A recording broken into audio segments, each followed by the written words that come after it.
आज से शुरुआत हो रही है और ये वही चैप्टर्स हैं जो फिजिक्स में आपकी पूरी फाउंडेशन तय करेगा। अगर ये क्लियर हो गया तो आगे के चैप्टर अपने आप आसान लगेंगे, लेकिन अगर यहां गलती हुई तो आगे हर जगह कंफ्यूजन ही मिलेगा। इसलिए आज की क्लास में हम सिर्फ पढ़ेंगे नहीं बल्कि कॉन्सेप्ट को जड़ से समझेंगे, ऐसे कि सवाल खुद आसान लगने लगे। तो शुरुआत से लेकर अंत तक ध्यान लगाकर बैठिए, क्योंकि क्लास आपकी ये फिजिक्स बदल सकती है। तो मोस्ट वेलकम है आपका एक बार फिर से टच प्राइम के शानदार प्लेटफॉर्म पर, जहां पर आपका सिलेक्शन हमारी जिम्मेदारी। तो आज की इस लेक्चर के अंदर अपन कवर करने वाले हैं क्या, इलेक्ट्रोस्टैटिक्स, पूरा इलेक्ट्रिक चार्ज एंड फील्ड वाला सारा कॉन्सेप्ट इस क्लास के अंदर कवर करने वाले हैं। तो एक बार अपना जोश बता दीजिए कमेंट बॉक्स में कि हाँ, मैं पूरा अपना जोश कैसा है, कमेंट बॉक्स में जरूर बताएं। सबसे पहले बात करते हैं कि अपन इसके अंदर क्या पढ़ने वाले हैं, इलेक्ट्रोस्टैटिक पढ़ने वाले हैं। ये सारे कॉन्सेप्ट अपन इसके अंदर कवर करने वाले हैं। कंप्लीट चैप्टर होगा, मात्र 1 घंटे के अंदर टाइम के अंदर पूरा कवर कर लेंगे। तो सबसे पहले बात करते हैं अपन कि इस लेक्चर के अंदर अपन क्या पढ़ने वाले हैं, क्या क्या टॉपिक्स है, कौन कौन से टॉपिक्स है जो अपने को इस वीडियो के अंदर लेक्चर के अंदर कवर करना है। तो सबसे पहले बात करते हैं बेसिक प्रॉपर्टी की बात करेंगे, कूलम्ब्स लॉ की बात करेंगे। कूलम्ब्स लॉ क्या होता है उसके बारे में, जिसके अंदर बेसिक प्रॉपर्टी की additivity of charge, conservation of charge, quantisation of charge, property of electric field lines, electric field due to charge ring, electric field due to point charge, सारा कॉन्सेप्ट इसके अंदर कवर करेंगे। इलेक्ट्रिक डायपोल क्या होता है, axis पर क्या होता है, इक्वेटोरियल पर क्या होता है, वो electric field due to charge sphere के कारण कितना होता है, पॉइंट चार्ज के कारण कितना होता है, कंडक्टर के कारण कितना होता है, नॉन कंडक्टर के कारण कितना होता है। इलेक्ट्रोस्टैटिक्स ऑफ कंडक्टर समझेंगे इसके अंदर। इलेक्ट्रिक फ्लक्स क्या होता है, कैसे फ्लो होता है, इलेक्ट्रिक फ्लक्स से गाउस लॉ कैसे आता है, ये सब कुछ इसके अंदर समझेंगे। उसके बाद अपन पढ़ेंगे electric field due to line charge, line charge के कारण इलेक्ट्रिक फील्ड कितना होता है वो समझने वाले। और लास्ट टॉपिक आपका electric field non uniform charge distribution और गाउस लॉ, ये सारा सब कुछ इसके अंदर आप कवर करने वाले। तो स्टार्ट करते हैं अपन इस लेक्चर को। तो सबसे पहले आप बताइए ईमानदारी से, क्या खुद से पूछिए, क्या तुम इस सिलेक्शन रिजर्व करते हो, क्या हाँ या ना? कमेंट बॉक्स में एक बार मेरे को जरूर बताइए, क्या आप सिलेक्शन रिजर्व करते हो, हाँ या ना? कमेंट करके मेरे को जरूर बताएं। सबसे पहले स्टार्ट करते हैं। देखिए बेसिक प्रॉपर्टीज ऑफ चार्ज, क्या होता है चार्ज, इसकी प्रॉपर्टीज क्या है, एडिटिविटी क्या है, कंजर्वेशन क्या है, क्वांटाइजेशन है। सबसे पहले बात करते हैं। तो जो चार्ज होता है वो आपका फंडामेंटल प्रॉपर्टी ऑफ मैटर होता है। किसी भी मैटर का फंडामेंटल प्रॉपर्टी होती है कौन, चार्ज। ठीक है सर। जो क्या करता है, इलेक्ट्रिकल इंटरेक्शन के लिए क्या होता है, रेस्पॉन्सिबल होता है। जी सर। 2 प्रकार के चार्जेस पाए जाते हैं अपने पास, एक तो होता है अपने पास पॉजिटिव, एक होता है आपका negative. What is the mean of positive charge? Positive charge means lack of electron, lack of electrons, जिसके अंदर इलेक्ट्रॉनों की क्या होती है, कमी होती है। एंड नेगेटिव का मतलब क्या होता है, नेगेटिव चार्ज मतलब axis of electron, axis of electron. ठीक है जी। अब जो ये इलेक्ट्रॉन है उसका और प्रॉपर्टी बढ़ते हैं, जो लाइक चार्जेस होते हैं उसमें क्या होता है, लाइक चार्जेस रिपेल करते हैं, अनलाइक चार्जेस अट्रैक्ट करते हैं। चार्ज एक स्केलर क्वांटिटी है, इसके जो यूनिट है याद रखना ढंग से, कूलम होती है। और चार्ज पर इलेक्ट्रॉनिक चार्ज कितना होता है, एक का जो मान होता है वो होता है 1.6 × 10⁻⁻19 कूलम। क्लियर? बिल्कुल हाँ। इलेक्ट्रॉन पर चार्ज कितना होता है, प्रोटॉन पर चार्ज कितना होता है, तो इलेक्ट्रॉन पर जितना चार्ज होता है उतना का उतना प्रोटॉन पर चार्ज होता है। बट अगर स्पेसिफिक चार्ज का रेशियो पूछ लिया जाए, ढंग से सुनना, यहां तक तो ठीक है कि इलेक्ट्रॉन का चार्ज 1.6, अगर मॉड की बात करूं तो इतना होता है। अगर मैं स्पेसिफिक चार्ज रेशियो की बात करूं, स्पेसिफिक चार्ज रेशियो की बात करूं, इलेक्ट्रॉन टू प्रोटॉन, वो होता है आपका 1836:1।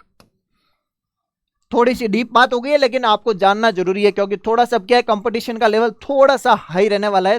तो इसलिए जो चीजें हैं वो बहुत अच्छे लेवल की पूछी जाती है। क्लियर जी।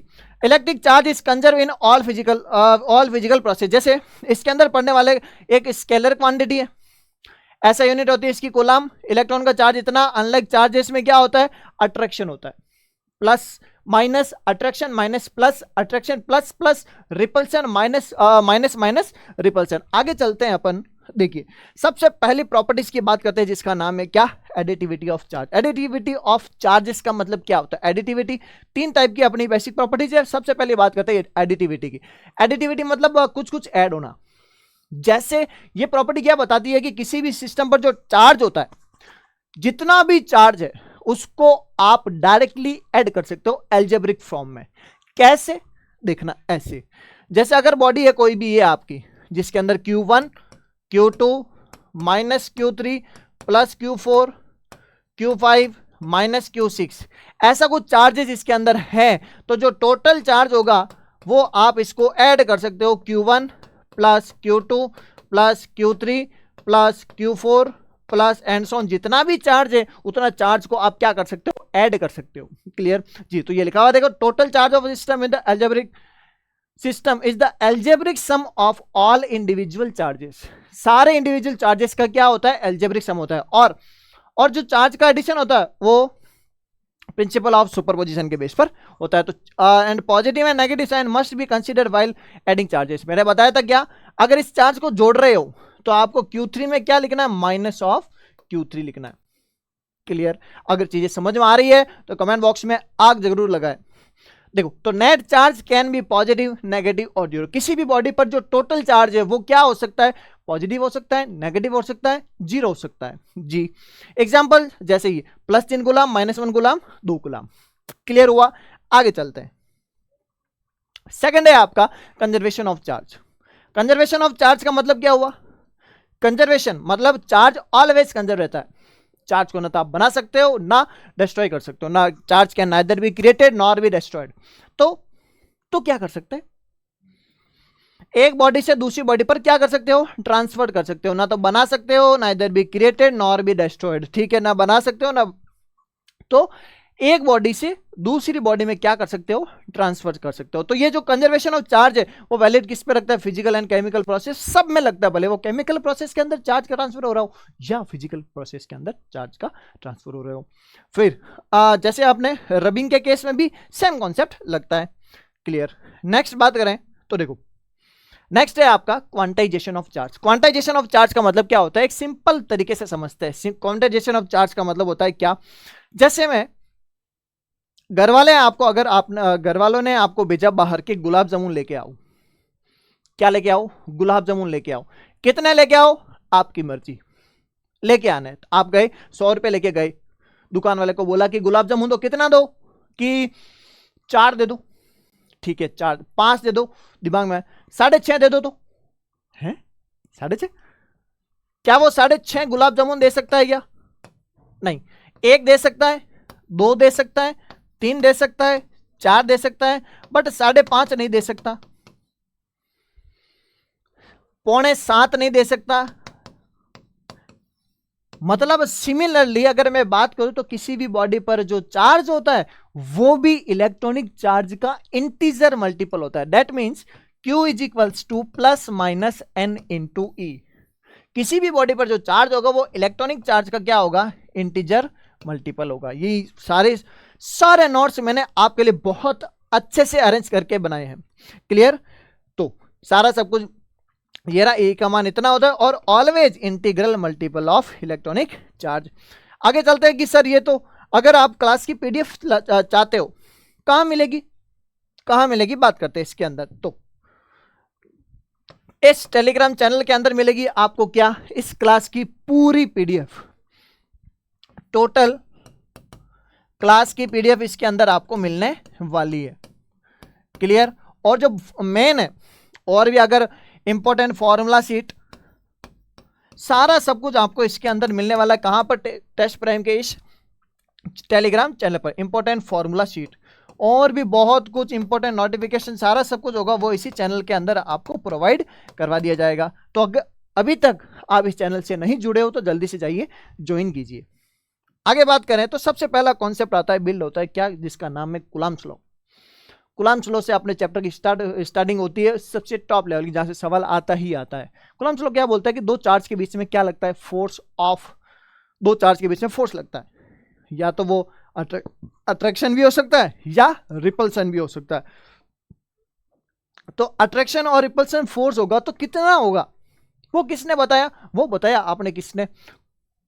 कूलाम के नियम ने। क्या बोला था कूलाम के नियम? कि दो चार्ज के बीच में लगने वाला जो फोर्स है वो दोनों दो चार्जेस ये रहे Q1 और मेरे Q2, दोनों चार्ज के बीच का जो फोर्स है वो होगा आपका Q1 दोनों चार्ज के प्रोडक्ट के और दोनों के बीच की डिस्टेंस के इनवर्सली प्रोपोर्शनल, स्क्वायर के inversely proportional. That means F is equals to K Q1 Q2 upon R square.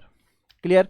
जहां पर इसको K बोला जाता है, K का मान होता है 1/4 पाई एप्सिलॉन नॉट और इसका मान होता है 9 × 10⁹ यूनिट का ध्यान बहुत अच्छे से रखना। फिर बात करते हैं एप्सिलॉन नॉट। क्या? एप्सिलॉन नॉट को बोलते हैं परमिटिविटी ऑफ फ्री स्पेस जी। एप्सिलॉन आर क्या होता है? इसको बोलते हैं रिलेटिव परमिटिविटी ऑफ मीडियम। किसी भी मीडियम की रिलेटिव परमिटिविटी को रिप्रेजेंट करते हैं एप्सिलॉन आर से। अगर बात करूं, अगर वो मीडियम नहीं हो, स्पेस हो, तो एप्सिलॉन नॉट। वेक्टर फॉर्म की बात करते हैं कि कूलम्ब्स लॉ का वेक्टर फॉर्म लिखो तो क्या लिखोगे आप? F21 या F12 that is K Q1 Q2 अपन सबसे ज्यादा जरूरी है वो ये है इसकी पावर R2 माइनस R1 की power 3 dot R2 vector minus R1 vector. Clear जी? आगे चलें तो Q का मान ये है, n बिलोंग्स टू इंटीजर, ये मैंने बताई था, क्वांटाइजेशन ऑफ चार्ज होता है। चलते हैं आगे। इसके बाद वो है आपकी इलेक्ट्रोस्टैटिक के भाई जो मैंने बताया था कि दो चार्ज के बीच में जो फोर्स लगता है वो अट्रैक्शन भी हो सकता है, रिपल्सन भी हो सकता है। तो किसके डायरेक्टली प्रोपोर्शनल, किसके इनवर्सली प्रोपोर्शनल? तो देखो, is the study of charge at rest, Coulomb's law give the electrostatic force between two stationary point charges directly proportional to product of charge, inversely proportional to square of the distance between them। फिर mathematical form ये आया, अब k बराबर इतना, value of k इतनी होती है, epsilon not का मान होता है 8.854 into 10⁻12 coulomb square newton inverse metre inverse 2। ठीक है, लाइक चार्जेस अनलाइक चार्जेस। यहाँ तो हो गया कॉन्सेप्ट क्लियर। आगे चलते हैं। क्लास पसंद आ रही हो तो कमेंट बॉक्स में आग जरूर लगाएं। देखो, फिर Coulomb's force acts on the line joining two charges, दो चार्जेस के बीच में लगेगा कौन? Coulomb force. एक चार्ज इधर है, एक चार्ज इधर है, तो दोनों के बीच में लाइन जॉइनिंग टू चार्जेस पर लगेगा कौन? Coulombic force. ठीक है, सेंट्रल फोर्स होता है, न्यूटन थर्ड लॉ को फॉलो करता है। दैट मींस एफ पहला दूसरे पर जितना फोर्स लगा रहा है उतना का उतना दूसरा पहले के ऊपर फोर्स लगा रहा है। जी सर। आगे बात करें तो देखो, आर को अगर देखो, सबसे ज्यादा सवाल पूछा जाता है कि अगर डिस्टेंस को मैं अगर डबल कर दूं तो फोर्स कितना हो जाएगा? फोर्स होगा inversely to the 1/r square होता है, तो 1/2 का स्क्वायर 1/4 मतलब 4 टाइम्स कम हो जाएगा। 3r करूं तो 1/9 टाइम्स कम हो जाएगा। डिस्टेंस को अगर आधा कर दूं तो डबल 4 गुना क्या हो जाएगा आपका? फोर्स। अगर एक चार्ज को डबल कर दूं तो फोर्स क्या हो जाएगा? डबल बन जाएगा। चार्ज को डबल किया तो फोर्स डबल। ये डायरेक्ट सवाल आता है, डायरेक्ट सवाल आता है कि चार्ज को मैंने डबल किया, डिस्टेंस को आधा किया, डिस्टेंस को 1/4 किया, तो सारा कॉन्सेप्ट मैंने इसके अंदर समझा दिया है, लिख दिया। आइडियल पॉइंट चार्ज होने चाहिए और ये रेस्ट पर होना चाहिए, सबसे ज्यादा जरूरी बात। क्लियर? और अगर बात करें तो देखो, अट्रैक्टिव हो सकता है, रिपल्सिव हो सकता है और वैक्यूम में सबसे ज्यादा स्ट्रांग होता है और डिक्रीज करता है क्या? जब डाइलेक्ट्रिक कांस्टेंट को इंसर्ट करते हैं तब। कितना डिक्रीज होता है? वो डिक्रीज होता है कितना? F0 एयर में कितना था बट्टा के टाइम्स क्या हो जाता है? डिक्रीज हो जाता है। ठीक है sir. Dielectric constant is also relative permittivity, बिल्कुल बोलते हैं, रिलेटिव परमिटिविटी भी बोलते हैं। गुलाम चार्ज की यूनिट हो गई न्यूटन, मीटर की इनवर्स लॉ फॉलो करता है। इलेक्ट्रोस्टैटिक कंजर्वेटिव फोर्स सबसे ज्यादा जरूरी, independent of the presence of other charges. Electrostatic force does not matter कि दो चार्ज के बीच में कितना लग रहा है, वो तीसरे चार्ज पर डिपेंड ही नहीं करता है। जो बात ही दो जनों की हो रही हो तो तीसरे पर क्यों निर्भर करेगा? चलो, सुपरपोजिशन प्रिंसिपल। नेक्स्ट बात करें कि सुपरपोजिशन प्रिंसिपल क्या बोलता है कि net force is a vector sum, पहले पर लगने वाला, दूसरे पर लगने वाला, तीसरे पर लगने वाला, तो किसी एक पॉइंट पर लगने वाला जो नेट फोर्स होगा वो सबके कारण लगने वाले फोर्स का वेक्टर सम के बराबर होगा। दैट्स इट, जिसको बोलते हैं क्या? Superposition principle. चलो आगे। तो ये हो गया विदाउट फिजिकल कांटेक्ट।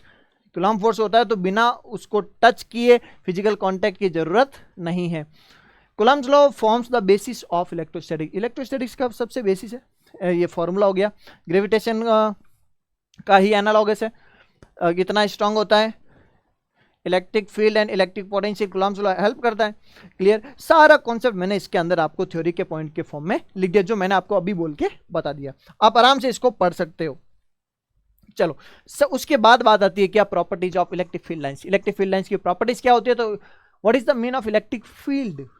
फील्ड का मतलब होता है इलाका। What is the mean of field, field का मतलब होता है इलाका, मतलब चार्ज के चारों ओर का ऐसा इलाका या ऐसा एरिया जिसके अंदर रखा कोई दूसरा चार्ज अपने पर फोर्स का अनुभव करे। क्या करे, फोर्स का अनुभव करे। क्या कहलाता है उसका, इलेक्ट्रिक फील्ड कहलाता है। तो इलेक्ट्रिक फील्ड से इलेक्ट्रिक फील्ड लाइंस निकलती है, और जब इलेक्ट्रिक फील्ड लाइंस निकलती है तो उसको होती क्या है, कहां से निकलती है, चलो बात करते हैं। सबसे पहले प्लस से स्टार्ट होती है, माइनस की ओर जाती है। प्लस से स्टार्ट, माइनस से जाती है, क्लोज लूप नहीं बनाती है सर, प्लस से माइनस, प्लस से माइनस। ठीक है, अगर इसके ऊपर अगर मैं टेंजेंट ड्रॉन करूं तो वो इलेक्ट्रिक फील्ड की डायरेक्शन को रिप्रेजेंट करेगा। बिल्कुल, दो इलेक्ट्रिक फील्ड लाइंस आपस में इंटरसेक्ट नहीं होगी, क्योंकि उनके इंटरसेक्शन पॉइंट पर क्या होगा, दो इलेक्ट्रिक फील्ड की डायरेक्शन मिलेगी, जो कि पॉसिबल नहीं है। ठीक है जी, और जितनी ज्यादा डेंसिटी होगी इलेक्ट्रिक फील्ड लाइंस की, उतनी ज्यादा इलेक्ट्रिक फील्ड होगा आपका। ठीक है, और जितनी कम होगी उतना वो कम होगा। इलेक्ट्रिक फील्ड कंटिन्यूअस कर्व इन इलेक्ट्रिक फील्ड, कंटिन्यूअस कर्व की फॉर्म होती है, does not form close loop. Direct सवाल आता है, electric field lines form close loop, पता ही नहीं होता है क्या करना है क्या नहीं करना है। Electric field line perpendicular to surface of charge conduct electrostatic equilibrium. Number of electric field lines living और entering a charge proportional to magnitude of the charge. कितना चार्ज उस पर किसी भी बॉडी पर है उस पर डिपेंड करती है क्या, इलेक्ट्रिक फील्ड लाइंस। ठीक है, प्लस माइनस और यूनिफॉर्म इलेक्ट्रिक फील्ड को अपन कैसे रिप्रेजेंट करते हैं, पैरेलल लाइंस के फॉर्म में। अगर कहीं लिखा हुआ हो क्या, यूनिफॉर्म इलेक्ट्रिक फील्ड लाइंस है, यूनिफॉर्म इलेक्ट्रिक फील्ड है, तो आप कैसे रिप्रेजेंट करोगे, ऐसे रिप्रेजेंट करोगे। क्लियर, आगे बढ़े तो बात करते हैं क्या कि electric field due to a point. सबसे पहले बात करते हैं पॉइंट चार्ज के कारण। पॉइंट चार्ज के कारण इलेक्ट्रिक फील्ड कितना होता है, उसके बारे में अपन बात करने वाले हैं। तो अगर मैं यहां लिखूं तो देखो, इलेक्ट्रिक फील्ड इंटेंसिटी की बात करते हैं सबसे पहले। तो आपकी जो इलेक्ट्रिक फील्ड इंटेंसिटी है, that is E vector is equals to F upon Q. What is F, force. आपको यूनिट पूछ सकता है इलेक्ट्रिक फील्ड इंटेंसिटी, इसी को बोलते हैं इलेक्ट्रिक फील्ड इंटेंसिटी या इलेक्ट्रिक फील्ड बोलते हैं। क्लियर यहां तक जी। तो इसकी यूनिट क्या हो जाएगी, न्यूटन पर कूलम। क्या हो जाएगी, न्यूटन प्रति कूलम। ठीक है सर जी, इसको बोलते हैं इलेक्ट्रिक फील्ड इंटेंसिटी। अब किसी भी एक पॉइंट चार्ज के कारण आर डिस्टेंस पर एक पॉइंट पी है, तो इस पर इलेक्ट्रिक फील्ड जो होगा इसके का, इस पॉइंट चार्ज के कारण, वो होगा आपका के। इस पर मान लो क्यू चार्ज है, के क्यू बटा आर स्क्वायर। किसके कारण, किसके कारण, इलेक्ट्रिक फील्ड ईएफ मतलब electric field due to a point charge. एक पॉइंट चार्ज के कारण इलेक्ट्रिक फील्ड कितना होता है, तो आप जल्दी से बताओगे क्या, K Q upon R square. तो अगर आपको वेरिएशन पूछा जाए इलेक्ट्रिक फील्ड और पॉइंट चार्ज से डिस्टेंस के बीच का, तो आप क्या ग्राफ क्या प्लॉट करोगे, पूछा जाता है डायरेक्ट कि ई वर्सेस आर का ग्राफ निम्न में से कौन सा सही है, निम्न में से कौन सा सही नहीं है। तो आप मेरे को बताइए ई वर्सेस आर का ग्राफ, ई वर्सेस आर का ग्राफ क्या होगा, ई के तो कांस्टेंट, के का मान 9 × 10 की घात 9, चार्ज कांस्टेंट, तो inversely to the what 1 upon R square जी। तो इसका ग्राफ कैसा होगा, कुछ ऐसा होगा। क्लियर हुआ, आगे कॉन्सेप्ट की ओर चलते, आगे कॉन्सेप्ट की ओर चलो जिसका नाम है क्या, अब देखो electric field due to charge ring. किसी एक रिंग के कारण रिंग की एक्सिस पर इलेक्ट्रिक फील्ड कितना होता है, वो सबसे ज्यादा जरूरी होता है। पहले इसको छोड़ दें, इस पर ध्यान देते हैं। तो देखो कोई भी एक रिंग है जिस पर चार्ज आपका प्लस क्यू है, उसकी जो रेडियस है वो है आपकी कितनी, वो है आपकी रेडियस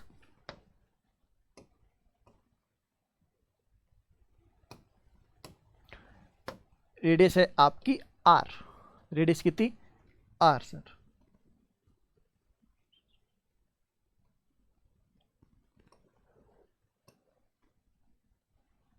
ठीक है जी। तो इस पर इस पॉइंट, इसके कारण x डिस्टेंस पर दूर एक पॉइंट है P, उस पर इलेक्ट्रिक फील्ड कितना होगा इस रिंग के कारण। तो उस रिंग के कारण इलेक्ट्रिक फील्ड जो होगा वो होगा आपका K Q मतलब इस रिंग का जो चार्ज है x बटा x square plus R square की power 3/2 electric field due to charge ring. जो x क्या है, distance from a point P of the centre of the ring, ring के सेंटर से x डिस्टेंस दूर एक पॉइंट P है। चलो आगे बात करते हैं। What is Q? Total charge of this ring. इस रिंग का टोटल चार्ज कितना है वो होता है Q। अगर बात करें कि इलेक्ट्रिक फील्ड वर्सेस x का ग्राफ प्लॉट करना है मेरे को, कितना होगा, तो देखिए सब इलेक्ट्रिक फील्ड को लिया मैंने कहां पर, x एक्सिस में, सॉरी y एक्सिस में, और डिस्टेंस को कहां लिया, x पे। तो मान लो सबसे पहला बात करते हैं कि ये जो x है वो ये रिंग, ये जो रिंग होती क्या, ये देखो ये जो मेरे हाथ में कड़ा पहना हुआ ये रिंग है। इस रिंग के x डिस्टेंस दूर एक पॉइंट है P, x डिस्टेंस यही है सेंटर से, x डिस्टेंस r इसके रेडियस है, इसकी डिस्टेंस x, ठीक है जी। तो कितना आया के क्यू एक्स। तो x बढ़ाते जाओ बढ़ाते जाओ बढ़ाते जाओ, x बढ़ाते जाओ बढ़ाते जाओ बढ़ाते जाओ, कम करते जाओ कम करते जाओ कम करते जाओ, x मान लो 0 कर दिया। तो सेंटर ऑफ रिंग के सेंटर पर कितना होगा इलेक्ट्रिक फील्ड, बताओ तो। सेंटर पर मतलब ये x कहां आ जाएगा 0, x कहां आ जाएगा इसके सेंटर पे, घटते घटते घटते 0। दैट मीन्स x का मान अगर आप 0 रखो, इफ x बराबर 0, तो इलेक्ट्रिक फील्ड कितना के क्यू इंटू 0, मतलब दैट मीन्स इलेक्ट्रिक फील्ड 0 कहां पर, सेंटर का। तो डायरेक्ट सवाल आता है क्या, electric field at the centre of the ring is infinite, 0 1 none of the above. क्या लिखोगे, इलेक्ट्रिक फील्ड इज 0 कहां पर, x बराबर 0 पर, ये रहा, दैट मीन्स सेंटर पर। बिल्कुल। आगे चलते हैं कि मैक्सिमम कहां होता है, मेरे को बताइए सर मैक्सिमम कहां होगा। तो मैक्सिमम होगा, मैक्सिमम के लिए डिफरेंशिएशन कर लिए, 0 कर दीजिए, नहीं तो चिंता करने की बात नहीं है, x बराबर -√2 पर गया मैक्सिमम, ये रहा मैक्सिमम, -√2 +√2, प्लस माइनस रूट कहां लिखे, प्लस माइनस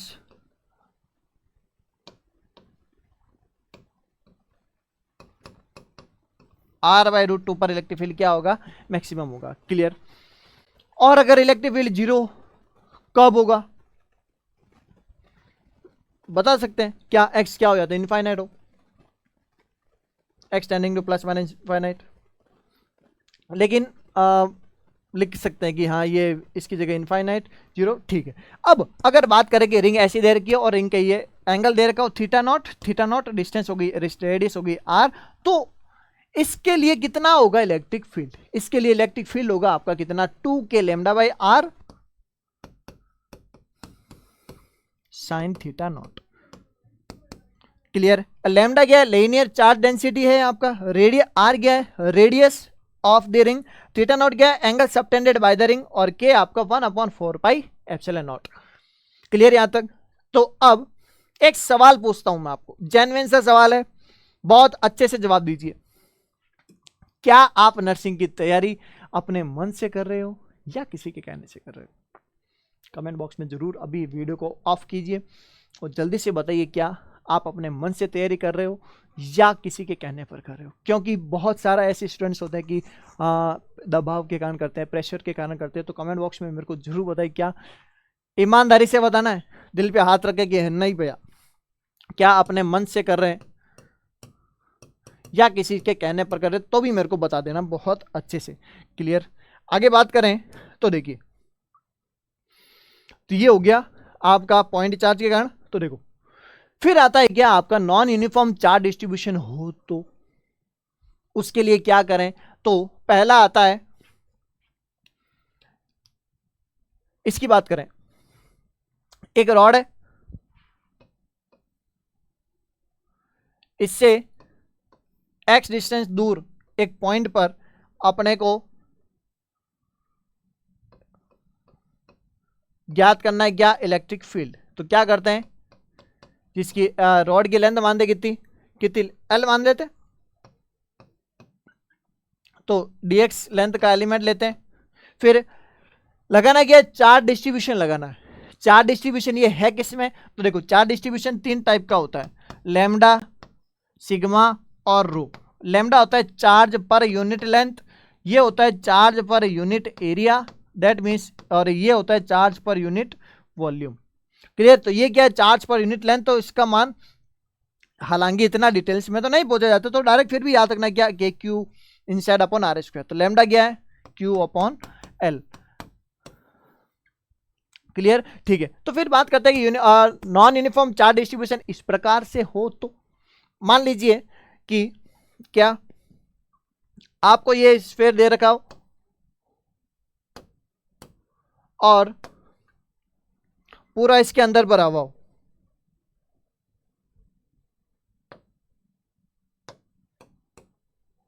तो इससे इसकी जो रेडियस है वो है आपकी कितनी, इसकी रेडियस कितनी, आर। मैं आपसे पूछता हूं इस आर डिस्टेंस पर जाकर मेरे को इलेक्ट्रिक फील्ड बताओ। इस पे चार्ज डिस्ट्रीब्यूशन कैसा है, नॉन यूनिफॉर्म है, मतलब चार्ज इस पर पूरी सतह के अंदर क्या है, डिस्ट्रीब्यूटेड है। तब क्या करोगे, तब इसका फॉर्मूला आता है क्या, तो फिर क्या करोगे, चार्ज को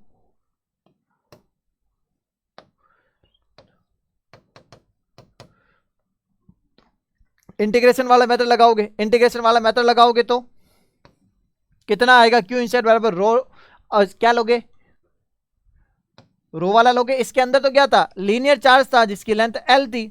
इसके अंदर क्या लोगे, इसका वॉल्यूम लोगे, चार्ज पर यूनिट वॉल्यूम लगाओगे, चार्ज पर यूनिट वॉल्यूम लगाओगे। चार्ज पर यूनिट वॉल्यूम लगाते ही चार्ज का मान क्या रखोगे, रो इंटू वी। तो के क्यू अपन आर स्क्वायर की जगह क्यू की जगह क्या रखोगे, रो इंटू वी। वी क्या है, ये लोगे। क्लियर। तो फिर क्या होगा, surface charge volume charge density, sorry इसके क्या होगा, वॉल्यूम चार्ज डेंसिटी। अगर कंडक्टर है कौन सा, पूरा, अगर स्फीयर है तो। क्लियर। बात करें अगर नेक्स्ट की, अब देखो मैं आपके लिए लेकर आया हूं क्या, सबसे शानदार टेस्ट सीरीज जिसके अंदर आपको मिलने वाले हैं 200 से ज्यादा टेस्ट, 200 से ज्यादा टेस्ट मिलने वाले, जिसके अंदर फिजिक्स, केमिस्ट्री और बायोलॉजी इनके मिलाकर टोटल कितने, देखो फिजिक्स, केमिस्ट्री और बायोलॉजी के कितने, 45, 45, 90 और 50, लगभग लगभग लगभग 150 टेस्ट इनके, और जो आपका नेक्स्ट सब्जेक्ट है उसके मिलाकर 200 से ज्यादा टेस्ट आपको इसके अंदर मिलने वाले। कितने में मिलने वाले हैं, मात्र 99 में, जिसके अंदर आपको होगा क्या, इससे फायदा क्या होगा कि एग्जाम से पहले बहुत अच्छे से एग्जाम की तैयारी हो जाएगी। और जब एग्जाम से पहले एग्जाम की तैयारी करोगे और आपको पता लगेगा इसके अंदर मैंने ऐसे क्वेश्चन डाले हैं जो प्रीवियस 3-4 सालों का एनालिसिस करके पता किया गया कि क्वेश्चन आते कैसे, उसके बेस पर पीवाईक्यू प्लस पीवाईक्यू से संबंधित सारे क्वेश्चन है जो इसके अंदर मेरे टेस्ट सीरीज के अंदर डाले गए हैं। बहुत अच्छे से डिजाइन की गई है सिर्फ और सिर्फ आपके लिए। मात्र 99 में, कोई भी 999 फीस नहीं रखी गई है, 1999 फीस नहीं रखी गई है। आपको ध्यान में रखते हुए ही आपको सिर्फ 99 में दी जा रही है। कहां दी जा रही है, जे एकेडमी की एप्लीकेशन पे। तो जल्दी से जाइए, एप्लीकेशन को डाउनलोड करके आप इस टेस्ट सीरीज को ज्वाइन करके अपनी तैयारी को मजबूत कर सकते हैं। क्लियर। आगे चलते हैं, अपना जो कॉन्सेप्ट है वो है इलेक्ट्रिक डाइपोल। इलेक्ट्रिक डाइपोल क्या होता है, सबसे पहले इलेक्ट्रिक डाइपोल को समझते हैं। What is the mean of electric dipole. Di मतलब दो, पोल मतलब कुछ कुछ ऐसा होगा। क्या होगा, ढंग से समझना। देखो, जब दो इक्वल एंड अपोजिट चार्जेस को हम बहुत स्मॉल डिस्टेंस पर रख दें तो ये जो सिस्टम बनेगा उस सिस्टम को अपन बोलेंगे क्या, electric dipole. What is the mean of electric dipole? When two equal and opposite charges, when two equal and opposite charges are placed at very small distance, then this type of system is known as electric dipole. Dipole नहीं, electric dipole, dipole नहीं, dipole. क्या आप dipole का मतलब समझते हैं तो comment box में जरूर बताएं। इलेक्ट्रिक डाइपोल, तो इलेक्ट्रिक डाइपोल क्या होता है, दो इक्वल एंड अपोजिट चार्जेस होते हैं जिनको बहुत स्मॉल डिस्टेंस पर रखा जाता है। ठीक है। और डाइपोल मोमेंट डिफाइन किया, डाइपोल मोमेंट वो डिफाइन किया जाता है क्या, एनी वन चार्जेस और चार्जेस के बीच की दूरी। चार्जेस के बीच की डिस्टेंस को, ठीक है। और जो डायरेक्शन होती है डाइपोल मोमेंट की वो होती है -q से +q की ओर, ठीक है जी। और ऐसा यूनिट पूछी जाती है क्या, coulomb into metre, SI unit, ठीक है जी। इलेक्ट्रिक है कैसी, वेक्टर क्वांटिटी है। और अगर बात करें कि इलेक्ट्रिक फील्ड एक्सियल लाइन पर कितना होता है, स्ट्रांग होता है, कैसा होता है, अभी बात करते हैं एक्सियल और इक्वेटोरियल की बात करते हैं। इसके अंदर देखो इस टाइप का सिस्टम होता है, डाइपोल मोमेंट इतना होता है, एक्सियल कैसे बनता है, इक्वेटोरियल कैसे बनता है, अभी बात करते हैं। टॉर्क कितना होता है, स्टेबल इक्विलिब्रियम क्या होता है, सारा सब कुछ आप देख सकते हो। पूरा कंटेंट मैंने आपके लिए तैयार किया है और रियलिटी बता रहा हूँ। कंटेंट अगर पसंद आ रहा हो तो कमेंट बॉक्स में आग जरूर लगाना, ताकि मैं समझ जाऊं कि हाँ जो मैंने मेहनत की है आपके लिए वो बिल्कुल सक्सेसफुल है। क्लियर, चलो आगे आगे चलते हैं कि डाइपोल में दो कंडीशंस होती है, जिसका पहला नाम है क्या, axial point, and second is that जिसका नाम है इक्वेटोरियल पॉइंट। एक्सियल और इक्वेटोरियल का मतलब सर जी देखो, एक होता है axial and second is that equatorial point. Axial point का मतलब होता है, इसमें से थोड़ा सा गुमराह हो जाओगे तो मैं यहां पर इसको मैं अच्छे से बना देता हूं क्या, -q + q, दोनों के बीच के डिस्टेंस को मान लेता हूं क्या 2a, लिए कुछ भी ले सकते हैं, -q और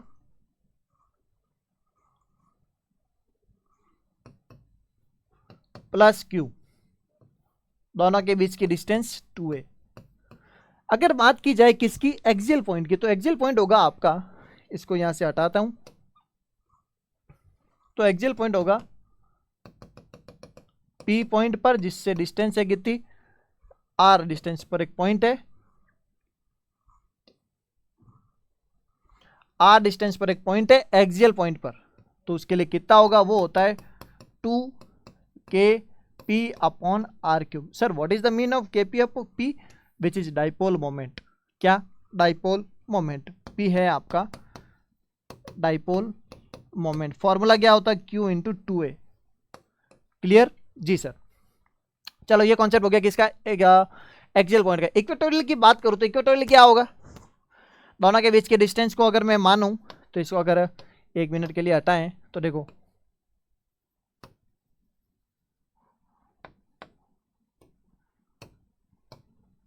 ये लो, दोनों के बीच के डिस्टेंस को अगर मानते हैं 2a, तो इलेक्ट्रिक फील्ड आता है कहां, अपोजिट डायरेक्शन टू द किसका, डाइपोल मोमेंट का। तो इसका फॉर्मूला होता है kp/r³, किसके कारण, E equatorial. Clear,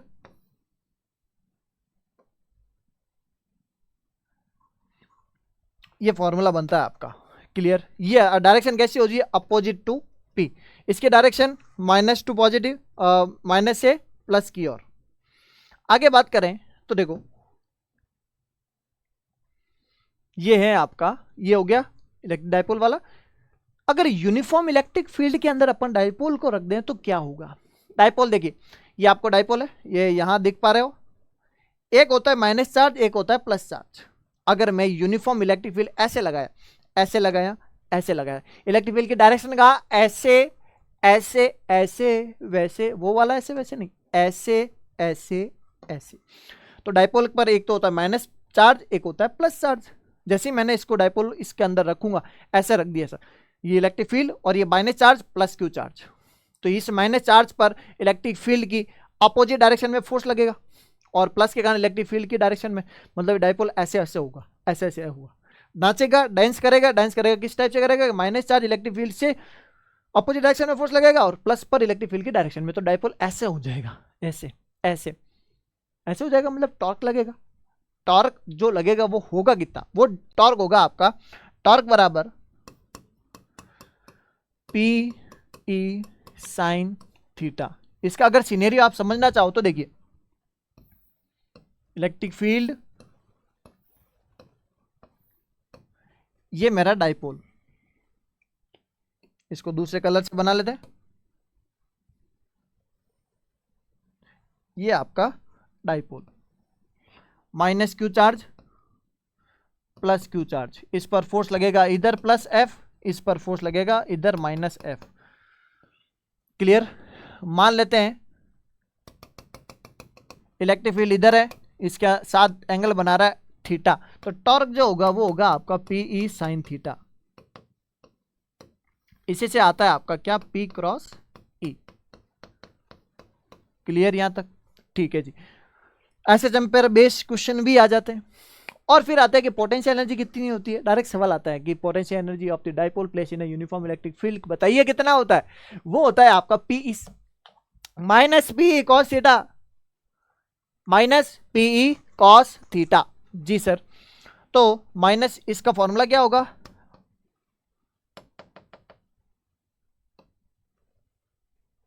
minus p E cos theta. ठीक है जी। Potential energy of the dipole place in uniform electric field. दो केस पूछे जाते हैं कि दो केस, पहला केस कौन सा, स्टेबल कब होगा, अनस्टेबल कब होगा। स्टेबल कब होगा, जब थीटा होगा आपका 0 डिग्री सर। 0 डिग्री होगा तो क्या आएगी, मिनिमम पोटेंशियल एनर्जी कितनी होगी, minus P. Direct formula based सवाल आता है, डायरेक्ट फॉर्मूला पूछ लेते हैं कि स्टेबल कब, स्टेबल इक्विलिब्रियम में थीटा कितना है, और थीटा अगर पूछ ले जाए कि 0 डिग्री पर पोटेंशियल एनर्जी मैक्सिमम होती है मिनिमम होती है, तो आप आंसर दोगे क्या, मिनिमम। अनस्टेबल कब होगा, जब थीटा क्या होगा, 180 डिग्री होगा, मतलब मैक्सिमम पोटेंशियल एनर्जी होगी इसके अंदर स्टोर्ड। क्लियर होगा। चलो आगे बात करते हैं, 0 कब होगा, 90 पर क्या पोटेंशियल एनर्जी।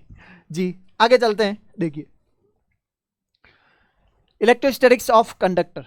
कंडक्टर की इलेक्ट्रोस्टैटिक्स की बात करें तो अगर दो किसी भी बॉडी को अगर चार्ज किया जाए तो चार्ज उसकी सरफेस पर रहता है, याद रहेगा पहली बात। चार्ज किया अगर कंडक्टर को, चार्ज रहेगा उसकी सरफेस पे। इलेक्ट्रिक फील्ड इनसाइड, इनसाइड कितना होगा, 0 होगा सर। पोटेंशियल कितना होगा, कांस्टेंट होगा। ठीक है। Field lines always perpendicular to surface, ये इलेक्ट्रोस्टैटिक्स है किसकी, कंडक्टर की। कनेक्टिंग टू कंडक्टर सबसे ज्यादा कॉन्सेप्ट यहां से पूछा जाता है। चार्ज को क्या करते हैं, शेयर, और तब तक शेयर करेंगे जब तक उनका V और बोथ बॉडीज आर सेम, दोनों बॉडी का V क्या न हो जाए, सेम ना हो जाए। जी सर। अर्थिंग वाला कॉन्सेप्ट क्या होता है, body potential of the body will always be 0। Clear. तो देखो दो चार्जेस थे, दो बॉडी ली जिनका charges Q1 and Q2, R दोनों को कांटेक्ट किया तो दोनों का चार्ज एवरेज होके Q1 प्लस Q2/2। अगर इसका Q1 इसका Q2, after connecting Q1 plus Q2/2 एक पर, और दूसरे पर भी Q1 प्लस Q2/2 दूसरे पर, फिर वापस उनको अलग करो तो इस पर अलग, इस पर अलग। क्लियर। ये का ये कॉन्सेप्ट लगाना, किसी भी बॉडी पर Q1 का मान अलग हो सकता है, Q2 का मान अलग हो सकता है, आप put the value get the answer. चलो बात करते हैं नेक्स्ट इलेक्ट्रिक फ्लक्स की। फ्लक्स का मतलब क्या होता है, what is the mean of flux.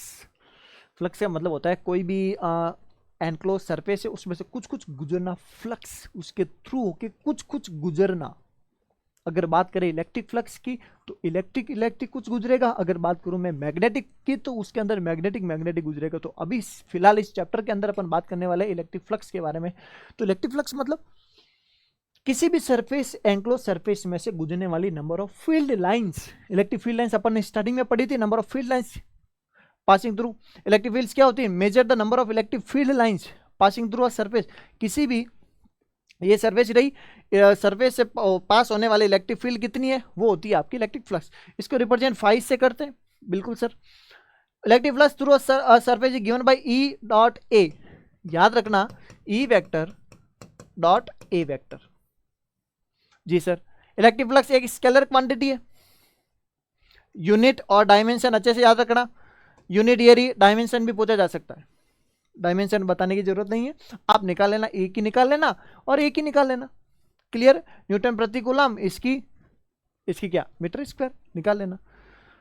Maximum electric flux कब पास होगा, जब थीटा क्या होगा, 0 डिग्री।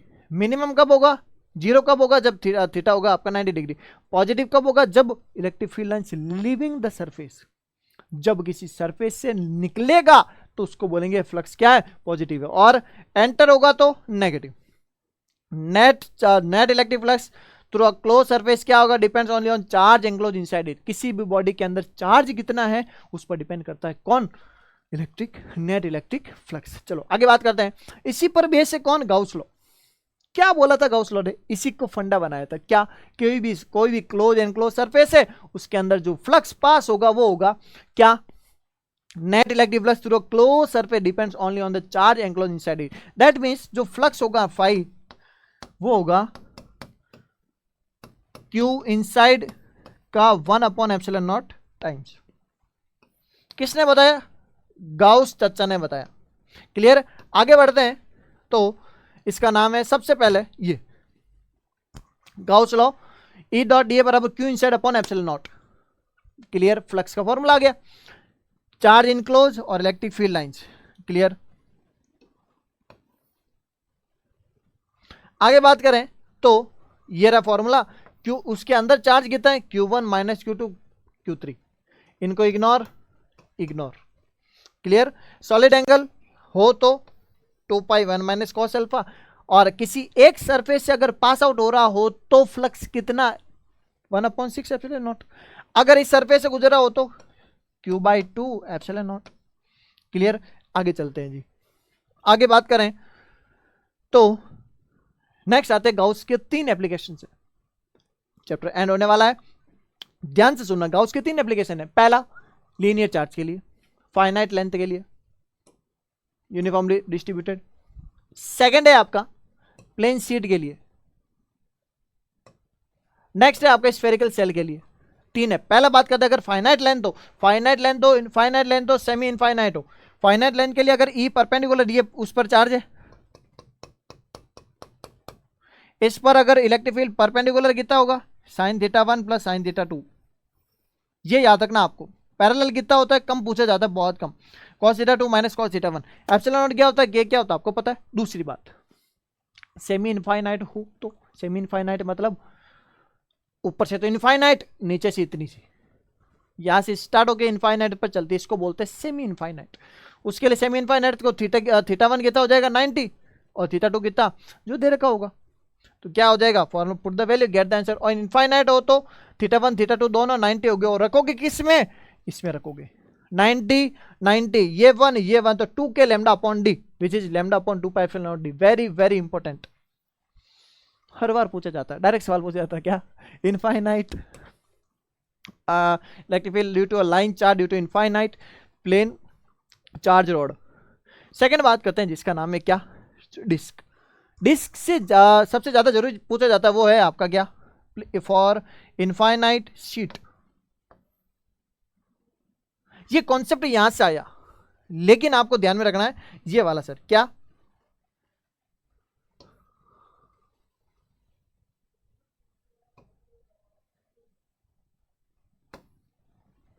Plane sheet. इसके कारण किसी पॉइंट P पर R डिस्टेंस पर कितना होगा? मान लेते हैं ये इनफाइनाइट है,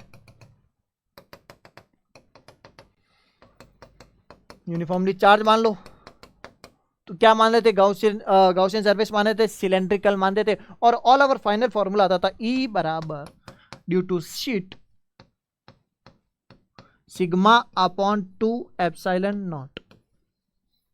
सिग्मा अपॉन 2 एप्सिलॉन नॉट। अगर डिस्क की बात करूं तो डिस्क के लिए इलेक्ट्रिक फील्ड आता है sigma upon 2 epsilon naught 1 minus X upon root of X square plus R square. This चीज एक्स ये डिस्टेंस है सेंटर से, और आर गया है रेडियस ऑफ द डिस्क। चलो आगे बात करते हैं। नेक्स्ट कॉन्सेप्ट बचता है आपका किसका? Electric field due to charge sphere.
तो electric field due to charge sphere की अगर बात करें तो ये गाउस लॉ का तीसरा एप्लीकेशन है। तीसरा एप्लीकेशन है तो इसके अंदर पूछा जाता है स्फेरिकल सेल, स्फेरिकल सेल के आउटर कितना होता है सर, सरफेस पर कितना होता है और इनसाइड कितना होता है। बिल्कुल, तो केस होता है पहला, अगर ये कंडक्टर स्फीयर है सर, चार्ज कहां होगा सर, इसके सरफेस पर, इसकी रेडियस मान लेता हूं आर, इससे स्मॉल आर डिस्टेंस छोटा वाला पर पी पॉइंट है, तो बाहर के लिए इलेक्ट्रिक फील्ड होता है कितना, के Q upon R square,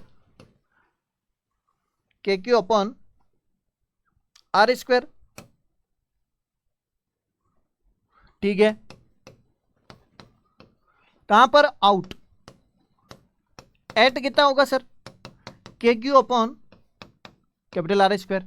E inside कितना होगा, अगर मैं एक पॉइंट मान लू इधर, इधर तो कोई चार्ज ही नहीं है तो क्यू बराबर जीरो, तो इलेक्ट्रिक फील्ड कितना, जीरो। मतलब इलेक्ट्रिक फील्ड जो होगा वो होगा आपका कहां पर, इससे इसका जो ग्राफ होगा कुछ इस टाइप से होगा, inside electric field zero, at surface constant, और उसके बाद घटना स्टार्ट होगा, ई बराबर K Q upon R square. Clear, इसको अभी यहां से हटा देते हैं। क्लियर, ये था। और अगर बात करें अगर नॉन कंडक्टर हो, तो नॉन कंडक्टर हुआ तो उसको जो चार्ज है, तो नॉन कंडक्टर को अगर दिया गया चार्ज जो होगा वो अपनी जगह से हिलता नहीं है, सरफेस पर नहीं आता है, तो उसके लिए एक फॉर्मूला डायरेक्ट याद रखना है जिसका नाम है K Q R upon R Q, that means rho R upon 3 epsilon naught. इसके लिए जो ग्राफ होता है इस टाइप से होता है, इनसाइड तो ये इनसाइड, ये एट सरफेस, और ये आउटसाइड। आउटसाइड के लिए तो inversely to the R square होता है, और इनसाइड का ये ध्यान रखना है क्या, that is E is equals to rho R upon 3 epsilon naught. Clear हुआ, ये था आपका कौन सा कॉन्सेप्ट, पूरा इलेक्ट्रोस्टैटिक। थैंक यू बेटा। तो बात करते हैं अगर ये चैप्टर कैसा लगा, कैसा लगा कमेंट बॉक्स में बिल्कुल आग लगा दे, और एक प्यारा सा कमेंट इस लेक्चर के अंदर दे, ताकि आपके लिए बहुत ज्यादा से ज्यादा कंटेंट टीम जो है वो मोटिवेट होती रहे, और पूरी मेहनत आपके लिए हम ऐसे ही करते रहे। और कैसा लगाओ बिल्कुल बताना भूले नहीं, अच्छे से बताएं। तो मिलते किसी सेकंड लेक्चर में, बिल्कुल सेकंड लेक्चर जो होगा वो इसी टाइप से होगा। तो अगर आप चाहते हो कि आपकी जो सेकंड क्लास है वो इसी टाइप से हो तो कमेंट बॉक्स में जरूर बताएं। तो मिलते किसी नेक्स्ट में, तब तक पढ़ते रहिए, बचाते रहिए।